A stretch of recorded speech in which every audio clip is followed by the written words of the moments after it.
Fred's career isn't the only thing affected by his experience. His plans for family and home are also on hold. This is my 30-year renovation project. This will be a kitchen. Got a washer and dryer in. Well, the dryer's in. Washer's the next project. Got 3 floors here. The other 2 don't look quite as good as this. A man who suspects he's being abducted finds himself on a runaway train.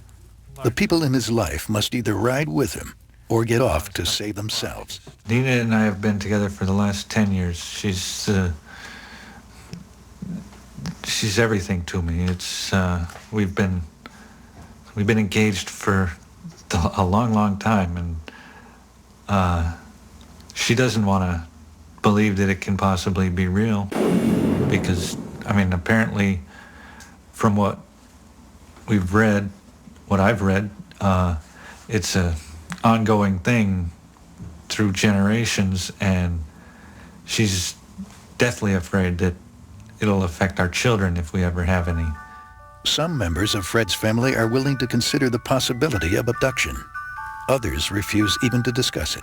My mother and my brother and my sister all accepted it. My little sister didn't want to talk about it, and I think she may have been involved in some way.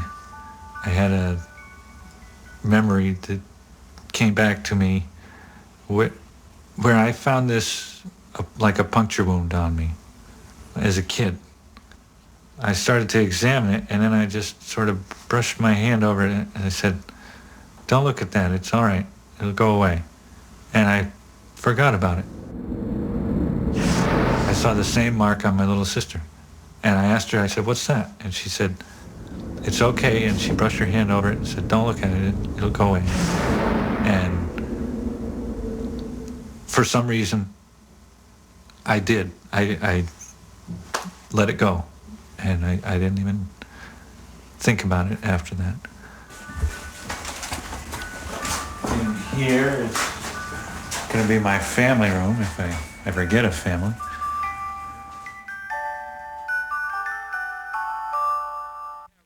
Us and our whole family. Yeah, right. No. The twins never used to think twice about their childhood. Confronted with a strange being who appeared now and then, their young minds created an innocent explanation. A ghost they named Harry.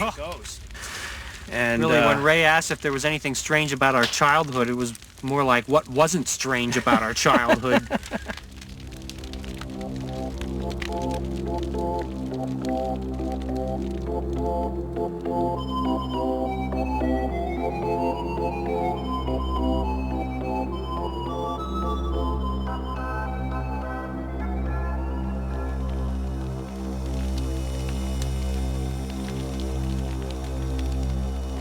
Then I felt something sit on the edge of the bed. I was expecting to see my mom, and there was no one there. There was absolutely no one there. So I thought, well, I'll just hide under the covers. And no sooner did I get the covers up over my head when they started being pulled back down. The next thing I knew, it felt as if someone had grabbed me by both feet at the same time and started pulling me down off the bottom of the bed. Well, by that time, I was going ballistic.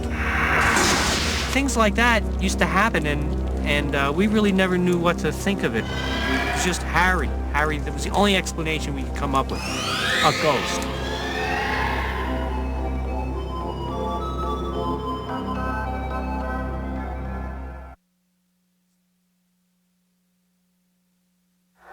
No alien encounter has left hard evidence behind, proof that it occurred. There are only reports of missing time, strange anecdotes that are like tape recordings from the conscious mind. But these recordings have a blank gap. They describe the before and after, but omit all memory of the missing time itself. So how does one unlock the missing time experience? Well, hypnosis is a tool that's used by the FBI, it's used by doctors, criminologists, and so forth, to help people to get into a complete state of relaxation so they perhaps can remember or feel no pain and so forth. When you have someone who has suffered a traumatic experience, something that's so awful that they've buried it in the unconscious portion of their mind. Hypnosis is very, very valuable, and it opens the doors for these things to come out. Ray decided hypnosis was the perfect tool to open up the Wiener's missing time experience. So he brought in a hypnotist to help with the case. Ray suggested that part of his investigation include hypnotic regression sessions. And my reaction was, well, hypnosis? I mean, this is kind of getting carnival-like, isn't it? I felt a little apprehensive about it because I had never been a believer in hypnotism. I'd always been skeptical. In fact, I remember even saying, you're never going to hypnotize me. For one thing, I'm not really even sure I believe in this stuff, but he definitely put me into a state of hypnosis, a deep trance. And it was amazing, and it brought me right back to the night. I could smell water in the air, the pine smell in the trees that night.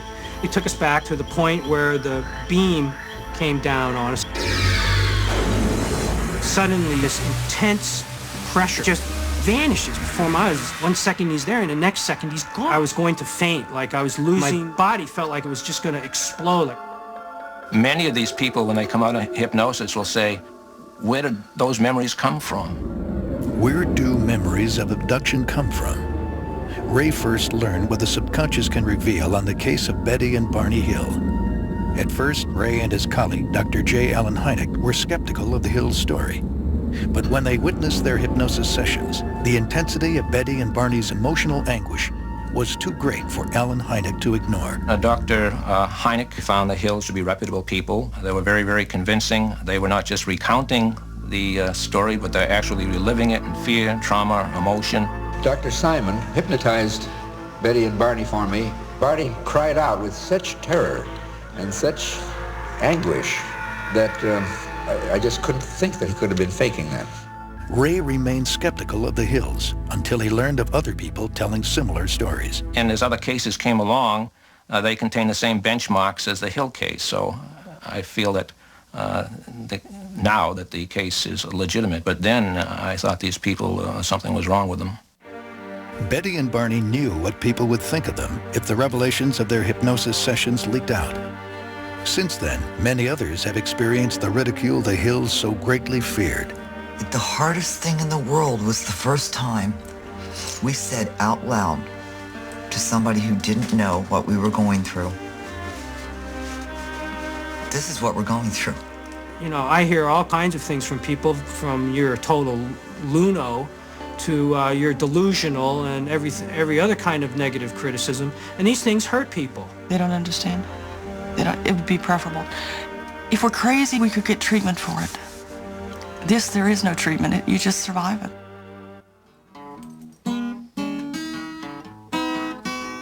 So when people like Fred turned to Ray, asking for advice on uncovering the secrets of their missing time, he warns them of the dangers ahead.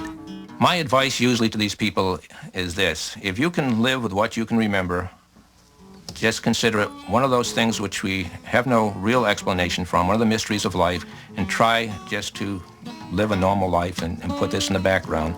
Now, Fred has come to the conclusion that it's on his mind all the time and it's causing him a lot of problems, and he really wants to know what happened during this missing time.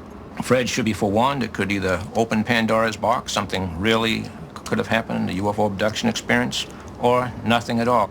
It could help me. It could utterly shatter me. But I'm better off knowing, I think. Although he's not investigating Fred's case, Ray has agreed to accompany him to his hypnosis session. The hypnotist will be Tony Constantino, the same man who hypnotized the Wieners. This time, Fred will sit in the chair. We'll sit you down with Tony, and he'll put you into I would call a light state of relaxation, and we'll just ask you to tell us what happened. And make me cluck like a chicken.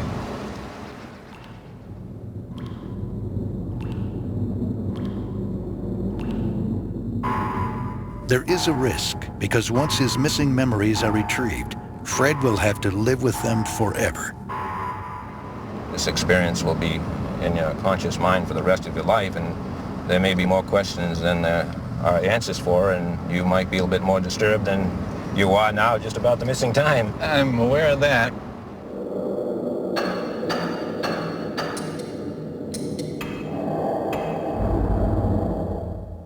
Here we are. Okay, I'm all set. Yeah, well, just relax. Believe me, you will be relaxed in a few minutes. Let's hope.